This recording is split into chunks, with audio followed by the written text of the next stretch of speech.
प्यारे बच्चों, कैसे हैं आप सब। आज मैं आपके लिए लेकर आई हूँ एक नई कहानी का शीर्षक है मेहनत का फल। एक बार एक गिलहरी और एक कौवा दोनों बहुत ही पक्के मित्र थे।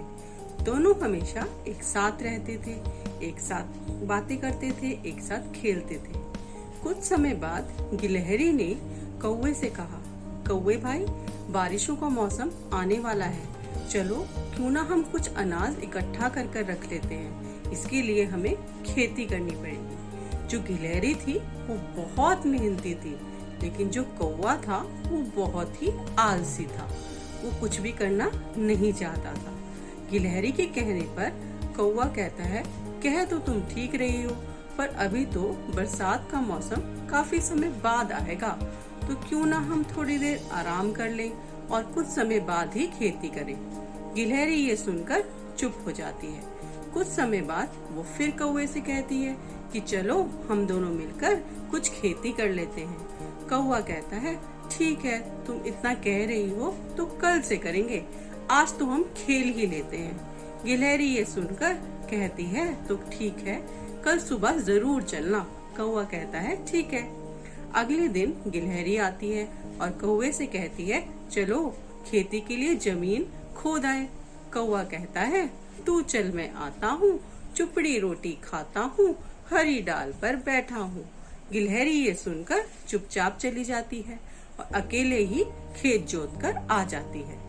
अगले दिन गिलहरी फिर कौवे के पास आती है और कहती है, खेत तो मैंने जोत दिया, चलो उसमें बीज लगा आए। तो कौवा कहता है, तू चल, मैं आता हूँ, चुपड़ी रोटी खाता हूँ, हरी डाल पर बैठा हूँ। ये सुनकर गिलहरी चुपचाप चली जाती है और बेचारी अकेले ही बीज बोकर आ जाती है। फिर गिलहरी दोबारा आती है अगले दिन और कहती है कि बीज भी मैंने बो दिए, चलो खेतों में पानी लगा आए। तो कौवा फिर कहता है, तू चल, मैं आता हूँ, चुपड़ी रोटी खाता हूँ, हरी डाल पर बैठा हूँ।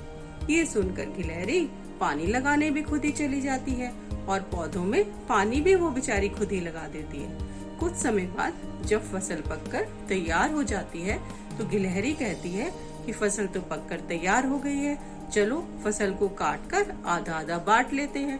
कौवा कहता है, हाँ हाँ बांटेंगे, पर तू चल, मैं आता हूँ, चुपड़ी रोटी खाता हूँ, हरी डाल पर बैठा हूँ। ये सुनकर गिलहरी चली जाती है और फसल को काट कर आधा आधा बांट लेती है।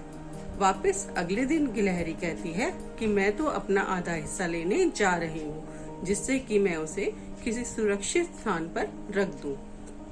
आप कब चलोगे?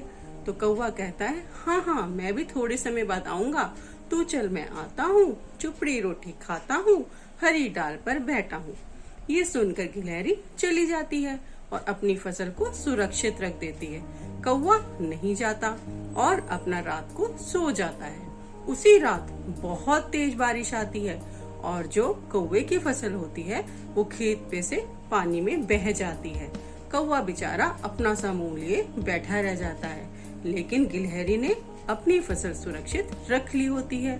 बरसातों के मौसम में गिलहरी तो अपनी फसल से आराम से रह रही होती है और कौवा अनाज की तलाश में इधर उधर भटक रहा होता है। तो बच्चों, कैसी लगी ये कहानी आपको?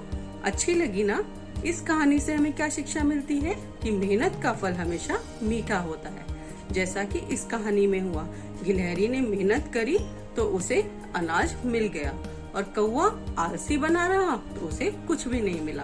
तो आप भी हमेशा मेहनत करिएगा, तभी आपको उसका अच्छा फल मिलेगा। अब ये कहानी अब अपने दोस्तों को सुनाइएगा, अपने भाई बहन को सुनाइएगा और अपनी कक्षा में भी सुनाइएगा और शिक्षा जरूर बताइएगा। और अब आपको एक क्वेश्चन का आंसर भी बताना है कि कौवा इस कहानी में कौन सी पोएम सुना रहा था। उस पोएम को आप कमेंट बॉक्स में लिख सकते हैं, जिसे मैं चेक करूंगी। Okay, bye bye everyone.